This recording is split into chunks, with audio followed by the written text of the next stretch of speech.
अब देखिए एक घटना मैं बताता हूं। मैं इजराइल जा रहा था तो सभी ये जो बुद्धिमान लोग होते हैं ना, जो इस दुनिया में बड़े हुए हैं, मुझे एडवाइस करते थे कि साहब इजराइल जाते हैं तो पैलेस्टाइन जाना ही चाहिए। भारत में सेकुलरिज्म का अर्थ यही है कि अगर आप हनुमान जी के मंदिर गए तो शाम को इफ्तार पार्टी करनी पड़ेगी। ये ऐसी साइकी बनी हुई है जी। तो मैंने सोचा भाई मैं स्टैंड अलोन यात्रा करूंगा, इजराइल से अकेला जाऊंगा, इजराइल से वापस आऊंगा, मैं पैलेस्टाइन नहीं जाऊंगा। लेकिन मैंने ये कहा कि मैं पैलेस्टाइन भी जाऊंगा तो सीधा पैलेस्टाइन जाऊंगा और वापस आऊंगा।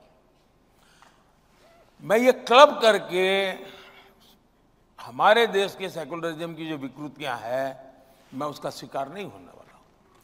और देश की आजादी के बाद मैं पहला प्रधानमंत्री था जो इजराइल गया, शान से कार्यक्रम किए, तब वापिस आया। 2-3 महीने के बाद मेरा पैलेस्टाइन का कार्यक्रम बना तो मैं सीधा पैलेस्टाइन गया। तो वहाँ पर जाते समय लॉजिस्टिक प्रॉब्लम था, मुझे हेलीकॉप्टर की ज़रूरत थी।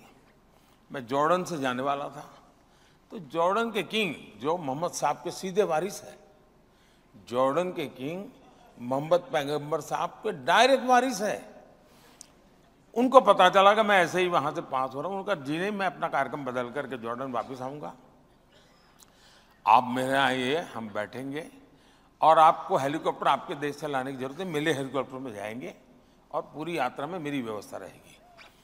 जॉर्डन के किंग एक ऐसा प्रधानमंत्री जो कुछ दिन पहले इजराइल जाके आया हुआ है। इतना ही नहीं, मैं जॉर्डन के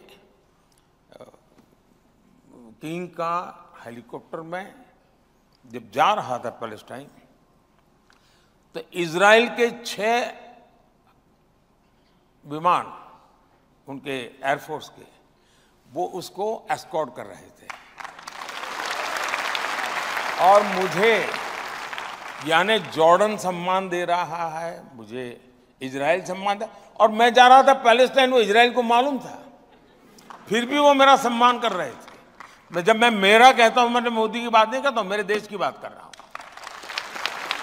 और जब पैलेस्टाइन गया तो उतना ही सम्मान दिया गया मुझे पैलेस्टाइन में जितना कि इजराइल में।